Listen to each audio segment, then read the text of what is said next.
All we can do is to celebrate this young man who has been there for us over the years. Talk about 100 years láyé. Talk about 100 years láyé. So that in over 70 years, nídìí iṣẹ́ yẹn, you deserve to be celebrated. Kò sí nǹkan tá a lè fi celebrate wọn lónìí tó pọ̀ jù. But this is just the beginning and we are starting with him. Lágbára Ọlọ́run gbogbo àwọn máa deserve celebration. 100 la máa kà bàbá fọwọ́ sí ọ̀bẹ.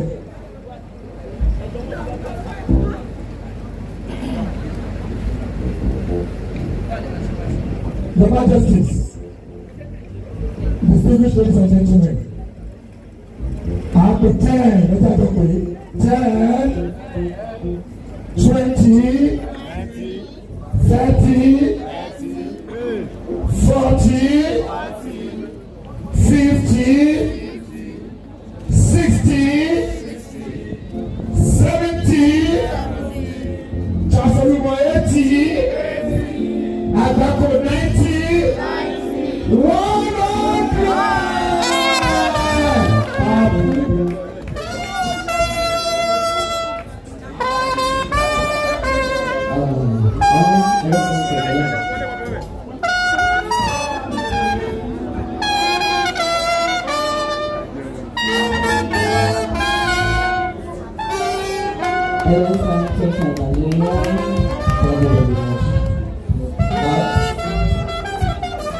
Global President and all the executive in the national and the state. Mo dúpẹ́ ní ọwọ́ gbogbo yín. Bàbá Agbako. Látàárọ̀ bàbá kan ṣọpẹ́. Bàbá èmi kò lè ṣàìṣọpẹ́. Oore tọ́lọ́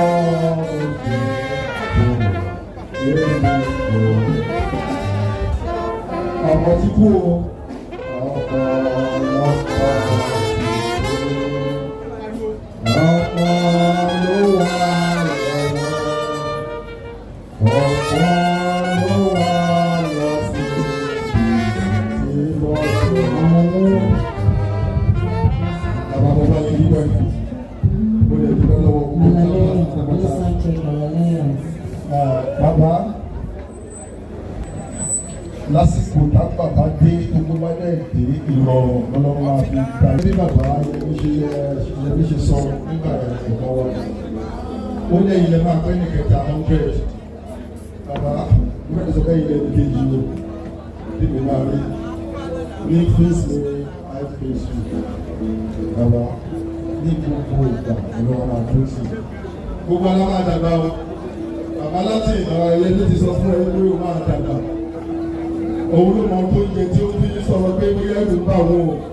Gbogbo wa ò ní bá wọn púpọ̀ ọ̀wọ̀. Bẹ́ẹ̀ ni bẹ́ẹ̀ ṣe máa rí gbogbo wa o. Pátápátá, I really appreciate you bàbá láti. Continue doing the good work. Kò ní torí ẹ̀ bàjẹ́ o. Ọdún láti gbogbo yín pátápátá ẹ̀kọ́ àdúgbò ti bàbá olúmọ. Ẹ̀gbá ò ní bàjẹ́ o. Bàbá ọlọ́pàá ò ní mú yín mọ́ o. Ọ̀dọ̀ mi tí ì máa ń sàn wọn. Ṣé òkè ṣé wọ́n ti bàbá mọ́ ní ẹ̀dá ó dà ìyẹn ṣe ṣe dá bàbá púpọ̀ dábà ó dà bàbá lè ṣe yí rẹ̀ mọ́ bẹ́ẹ̀ bẹ́ẹ̀ ṣe máa lọ. So I will see bàbá láti and I will talk to him. So that's all on the video by the Tampan and we will name it in your name. A plot of land donated to Baba. Wọ́n la máa ní èèyàn ló kọ́ bàbá lágbára Ọlọ́run lójú ayé bàbá láti máa kọ́ àbẹ̀mọ̀ pẹ̀lúkẹ́tì ẹ̀ káwọn máa rí. Thank you kábíyèsí. Kágbọ́ ọ̀rọ̀ láńkọ́ lẹ́nu birthday boy tó bá ti sọ̀rọ̀ kó bọ́ sójú àkókò tó kó wá ṣe fàájì. Bàbá ẹ̀ sọ̀rọ̀.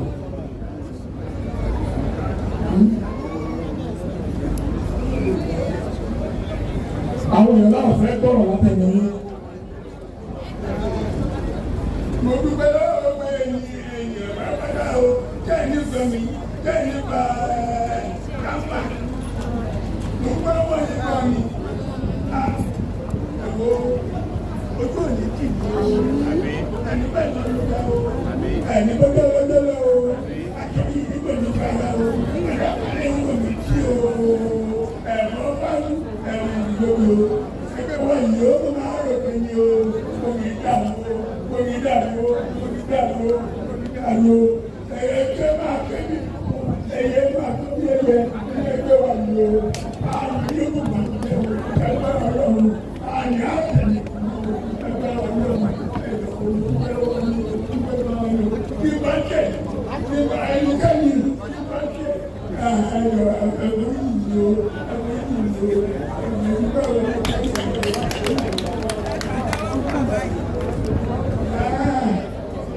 Let's tell you, he who knows, I know that he is a compound,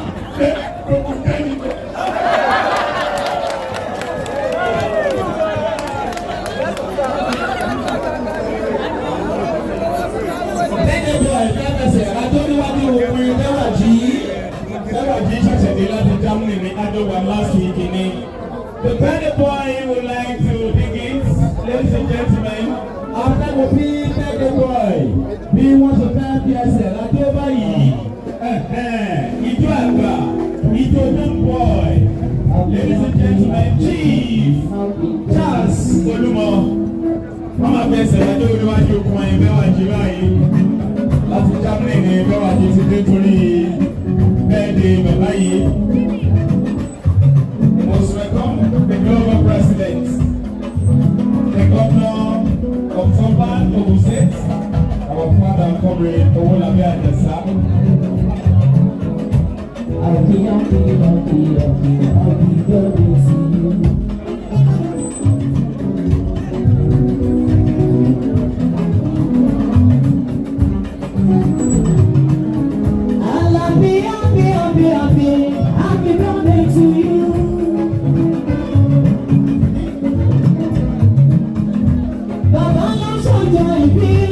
Happy birthday to you.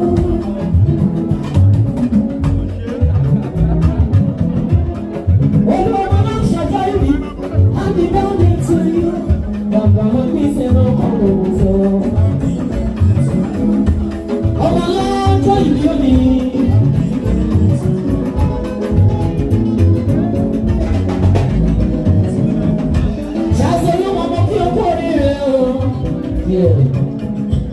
Àwọn àyíjọ́nú ẹ̀rù àwọn ìbẹ̀rẹ̀ yẹn. Happy celebration, bàbá ọmọ lọ́jọ́ ìbí òní. Ọjọ́ pàtàkì lọ́jọ́ tó wá.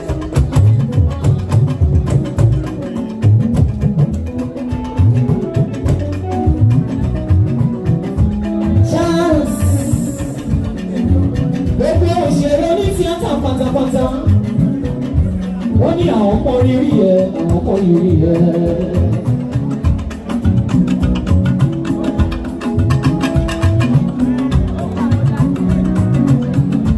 Bàbá àwọn ẹbí ọmọ amúṣàn ló sọ ẹ̀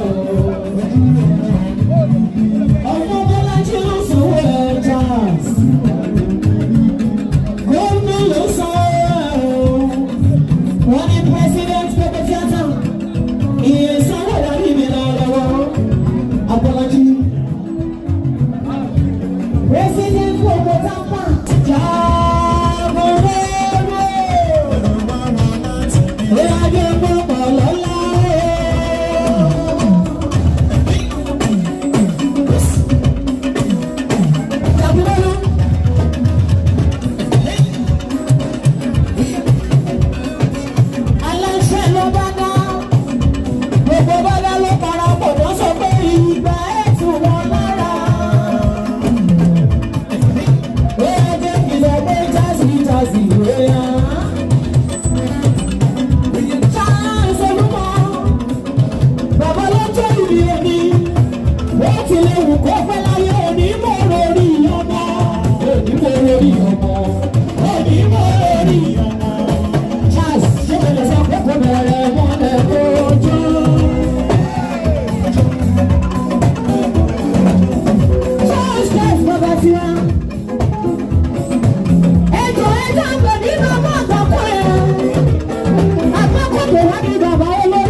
bóyá ìwọ lọ́mọ náà ń sọ ọ́ lọ́wọ́lọ́wọ́.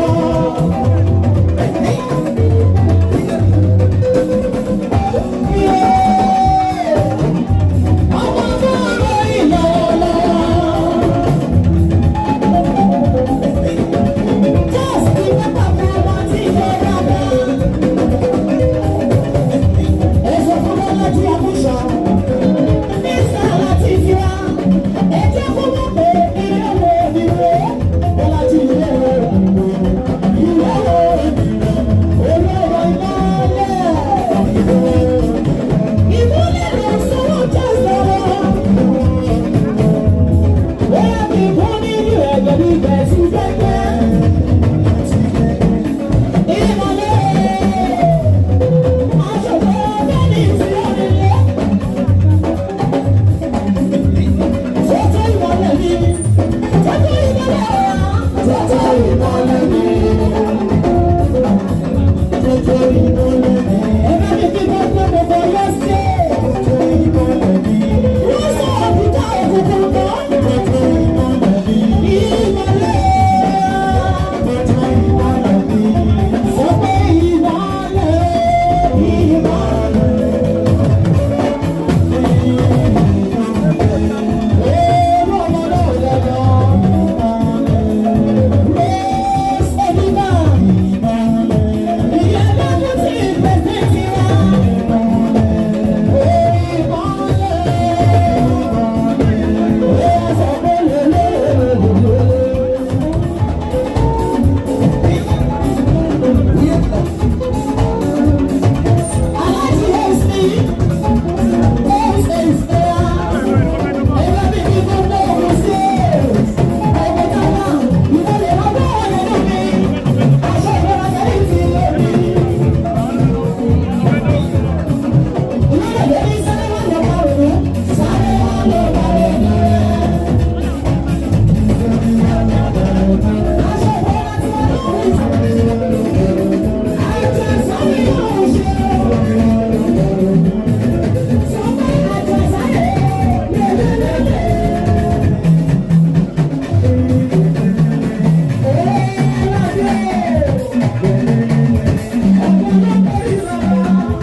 Guest of honor in today's event.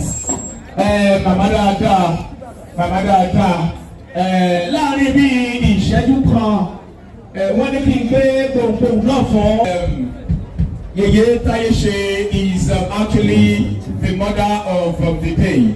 So we want to celebrate our distinguished personality. Mama, you are highly appreciated. Mama, Yeye Tayese, kí wọ́n bá wa sọ ọ̀rọ̀.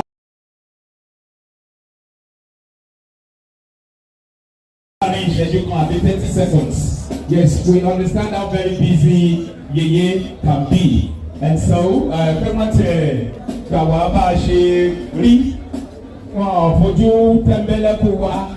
yes, in fact, the global president is extremely happy to see Yeye Tayese in our midst. So, ladies and gentlemen, good afternoon. My brothers, my sisters, my fathers, and my mother. I want to wish Baba Agbako. I want to wish him happy birthday, long life and prosperity. More years. We wish him to live 120, 140, 160, and 200. After 200, then we can let it go. And I pray that every one of us here will live a good life and have a good testimony that people will share and celebrate us in Jesus' name. Thank you. Thank you, Yeye. God bless you, ma. God bless you, ma. Ada. Yes.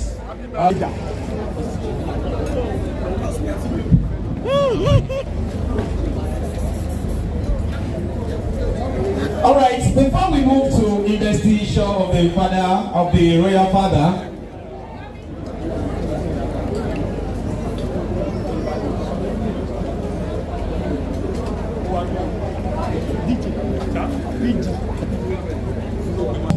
and Baba Abine of Obada Ebamekwa Tewofumo, the father of the day, Ki Wawa so or the Shoki, do take 30 seconds here.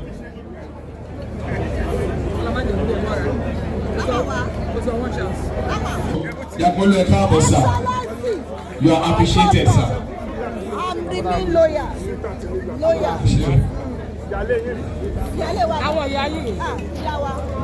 Mo kí gbogbo wa lọ́pọ̀lọpọ̀ ìníjókòó lẹ́yìn. Pàápàá jùlọ ẹ̀yin Tampan tí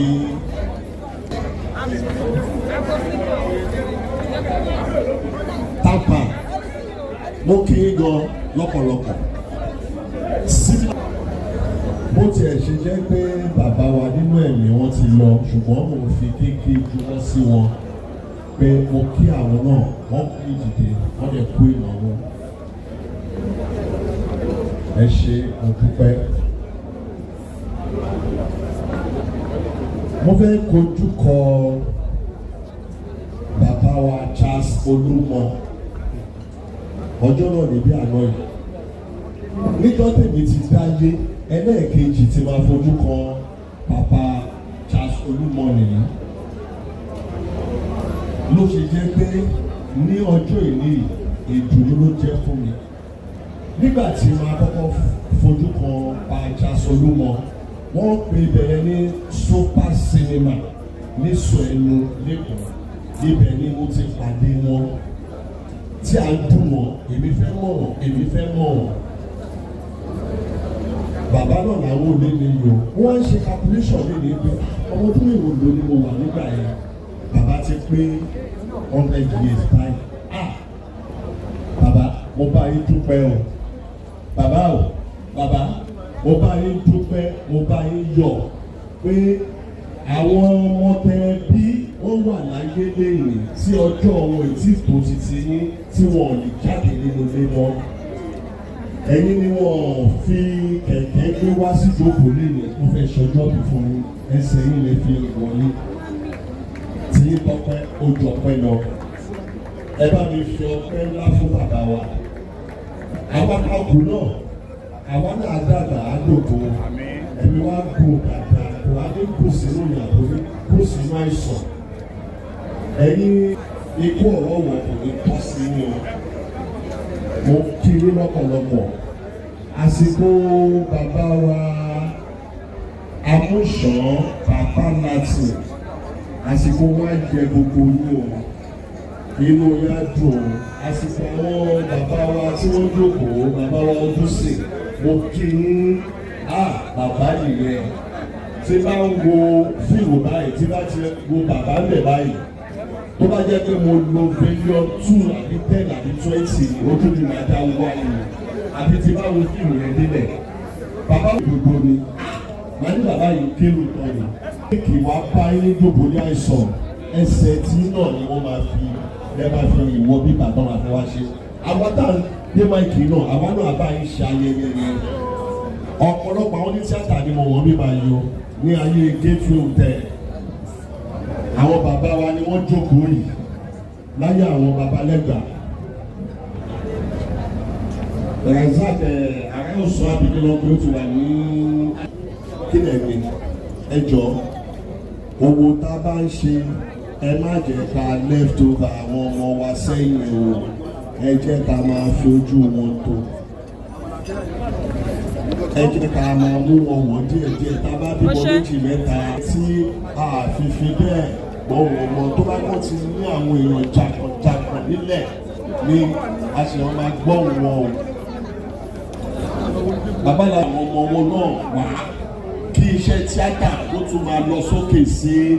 One of newly elected executives, Babawa, the global president, is still here, and of course our father is going to be the the one, the personality that will inaugurate the newly elected executive members of Tampan, Ogun State. So,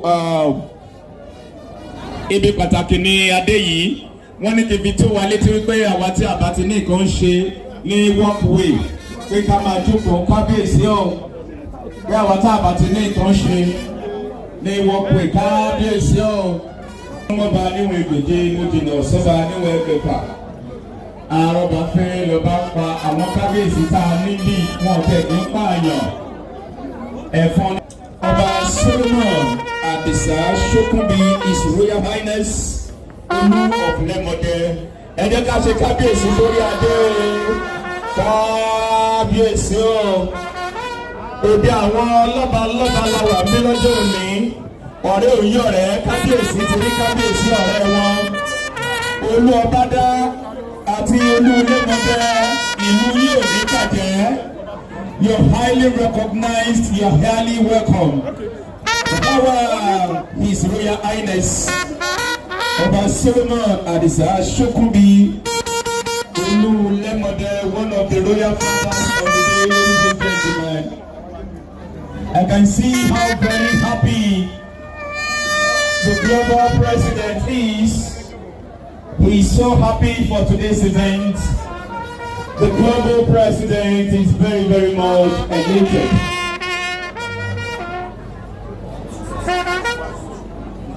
The global president is very, very, very happy here today, especially for witnessing Baba's 100 years on earth. The global president is very, very, very happy. He's so happy today. It is obvious, it is clearly written on his face, as well as other executive members, national body. It's obvious they are so happy to be here to witness this very great occasion. Our father chief of Mobolaji Amusha, Egbe.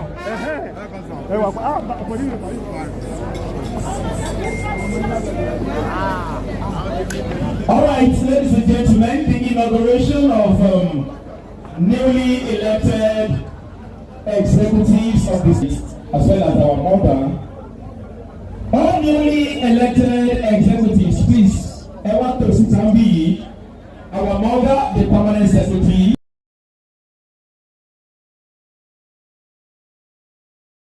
Ministry of Treasury, Mr. Latte Ìṣiṣẹ́ Bọ́lájí Àmúṣàn ṣe bẹ́bẹ́.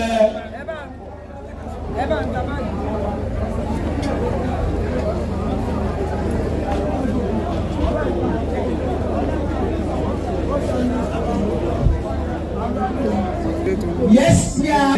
Wọ́n ti wà ní iwájú bí wọ́n dúró dè wá. Ambassador Bọ́sẹ̀ Arẹ́gbẹ́.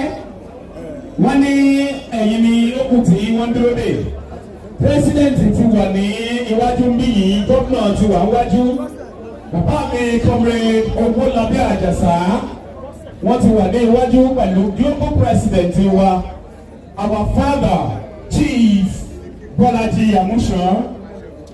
Ẹni tí mo jọ ti wà bí bàbá mi Director Ministry of Culture and Tourism. Director of Culture, yes. Bàbá mi dáadáa ni àwọn tó kọ́ wa bó ṣe ń jó bàtà ń gbà náà bó ṣe ń kan lé bàbá bẹ́ẹ̀ ṣe tíátà. Wọ́n wà lẹ́gbẹ̀ẹ́ bàbá mi bẹ́ẹ̀, the permanent secretary. Àwọn olóríire èèyàn ló wà bí òde lọ́balọ́ba ọ̀tọ̀kùlúùlú àwọn tó kàwé gboyè, professionals to the core in their industries. Ṣé bàbá mi Bọ́sì Arẹ́gbẹ́ṣọlá ṣọ́ọ̀tì wà kábò wọ́n ti wà mí? Wọ́n ti wà mí arẹwà láwùjọ obìnrin ètò òyìnbó ọmọ ajá lóòjọ́ Bọ́sẹ̀ ọmọ Arẹ́gbẹ́ṣọlá. Bàbá mi Chief Alhaji Ọládúnni Malẹ́wọ̀. Àwọn bàbá tí wọ́n kọ́ wa bọ́ ṣe pèdè lórí afẹ́fẹ́ nìyẹn. Wọ́n ní MC Governor ṣe báyìí, MC Governor ṣe báyìí. God bless you, sir. Princess. Bàbá wa Olúsùnmi Bari, Orísùnmi Bari, you are most welcome, sir. Bàbá wa Gbàgé Lápá, God bless you. Ẹ káàbọ̀ sí àárín wa. Bàbá wa Tèmiládé Adélèsì ẹ káàbọ̀ sí àárín wa. Màmá wa Yínká Àlàbá ẹ káàbọ̀ sí àárín wa. All the media organizations in our midst, you're most welcome. Alaja Ramalifa TV, we recognize your presence and every other bloggers here. Mama wa Miss Abi, ìyàwó Governor, the global president, God bless you, sir.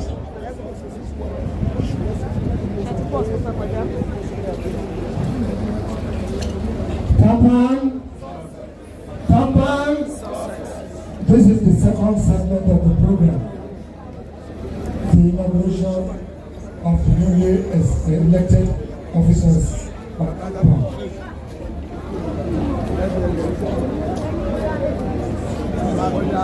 In my capacity as the global president of Tampan, and with the support of the National Executive Councils, the Board of Trustees, Egbe represented here today by our own father, Ogun, Baba Oloye, a distinguished member of the Board of Trustees.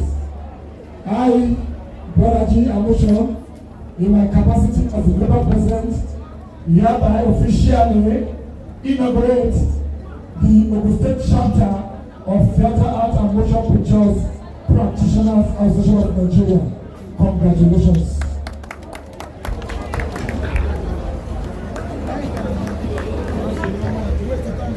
Right now, the newly executive members of Tampan, Ogun State are being decorated by the global president of the association, our father, Chief, High Chief, Omobalaji Amushan Papalati. The global president we are all very proud of is a talk and do. The Lord has really helped the president. He's so happy to be here, and of course he's inaugurating and decorating the newly elected executive members of Ogun Tampan. Ladies and gentlemen, it is a well-attended event. Dignitaries from all walks of life are here present, and so it is an event to attend. Congratulations to the newly executive members of Tampan, Ogun State. It is a privilege to have you being decorated by the global president, our father, Chief Omobalaji Amushan Babalati. Immediately after this, ladies and gentlemen, we shall all remain standing. The executive members, the newly sworn-in executive members of the association, we will all still remain standing while we hand over the microphone to the governor of the Ogun State Tampan for his welcome address. Ladies and gentlemen, the global president has just decorated the newly elected executive members of Tampan in Ogun State. Please, let's put our hands together for the global president, Chief Omobalaji Amushan. Please put your hands together for him. Let's celebrate the president, ladies and gentlemen. Thank you, God bless you. Now, while we are still standing, I would like to hand over the microphone to the executive governor of Tampan, Ogun State. Papa wa dáadáa tí mo fi tọ̀wọ̀ àti àpọ́nlé tí ó ga jùlọ tí mo fi kíkú oríire ọjọ́ òní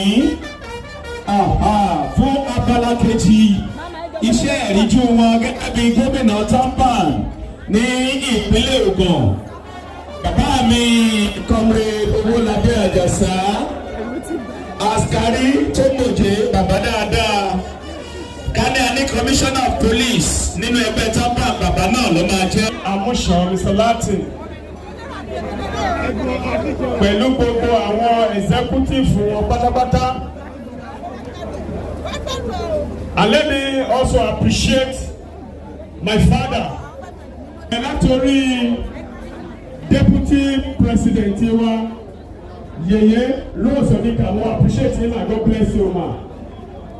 General Secretary wà ń bí mo kí yín gan ní sà àti gbogbo executive kọjá national mo kí yín. Àwọn governors tí wọ́n wà ń bí mo appreciate yín o. God will continue to be with you. Ẹ ṣé mo appreciate yín gan sà. Ẹ má bínú wípé mi lè dárúkọ.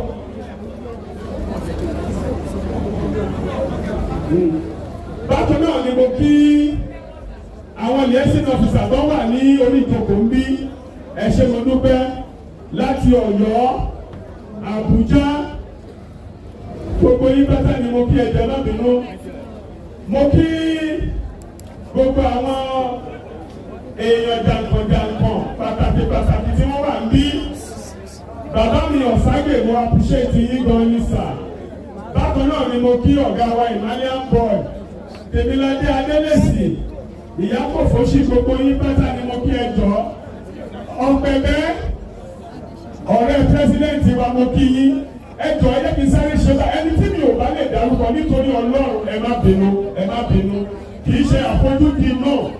And let me specially appreciate our peers. Ìyá wa tó jẹ́ gbogbo bàtà láti dọ́dọ̀ wọn ohun tá a bá ti fẹ́ ni wọ́n bá wa fẹ́. Mo appreciate yín gan ma. God will continue to bless you ma. Ẹ máa tẹ̀síwájú sí lágbára Ọlọ́run ọba. Bákan náà director of culture èmi ò mọ ẹni tó pè wọ́n sí artist night wọn lánàá. Mi ò fún wọn lẹ́tà, mi ò pè wọ́n. Mo kàn sẹ́ni tó jókòó. Ìgbà tẹ́lẹ̀ ò dẹ̀ pè wọ́n, èmi ò kí wọ́n. Lẹ́tà mo mọ̀ ní pé kàná jókòó ẹ̀ tó ṣí mi fún wa náà. Mo appreciate you God sir. God will continue to bless you. Ẹ ṣé iṣẹ́ yín ò ní díṣẹ́ lágbára Ọlọ́run ọba. Mo kí kábíyèsí ọba Olúọ̀fọ̀ Ọbádá mo kí yín gan sà. Lágbára Ọlọ́run ọba adé apẹ́ lórí bàtà apẹ́ lẹ́sẹ̀. Mo appreciate yín gan sà. Ẹ ṣé àdúpẹ́. Bákan náà ni mo kí kábíyèsí mi Olúọ̀fọ̀ lẹ́mọdé fún àǹfààní àyíká ìbámọ̀ ọ̀dọ̀ kábíyèsí ló fi mí jẹ oyè àtúnlùṣe of lẹ́mọdé tilé gbogbo kábíyèsí o ẹ ṣé mo dúpẹ́ sà. Mo lè kí gbogbo àwọn àlejò pàtàkì tó tún wà níbí lónìí ẹ jọ̀ọ́ tí ìbáṣà ìdárúkọ ẹ má bínú. Gbogbo àwọn awọ́dí wa mo kí yín púpọ̀. Ẹ ṣé mo dúpẹ́. Ọlọ́run Olódùmarè á bá mi dúpẹ́ lọ́wọ́ yín. Ẹ ṣé gan ni o. Lórúkọ ààrẹ wa Ọ̀túnba Bọ́lájí Amúṣàn àti gbogbo àwọn executive lápapọ̀ àti state executive ni mo kí everybody wa ta wà ń bí. Mo wá dúpẹ́ specially lọ́wọ́ Ọlọ́run ọba lórí bàbá mi tó jókòó yìí. Ṣé bàbá mi àbí bàbá mi? Ọlọ́ọ̀kì àbọ̀ bàbá ṣàṣolúmọ̀ Àgbákò ẹ túbọ̀ pẹ́ fún alágbára Ọlọ́run ọba. Ẹ ṣé mo dúpẹ́ sà. 100 years tẹ́ ìṣe ìlú lágbára Ọlọ́run ọdún tó ń bọ̀ àtijọ́ máa ṣe ni ọ̀pọ̀lọpọ̀ ọdún àtijọ́ máa ṣe ni lágbára Ọlọ́run ọba. Mo kí yín púpọ̀ sà. Òní dákú lẹ́yìn lágbára Ọlọ́run. Merit I appreciate you. Ẹ ṣé mo dúpẹ́ o. Jagunmọ́lú bàbá.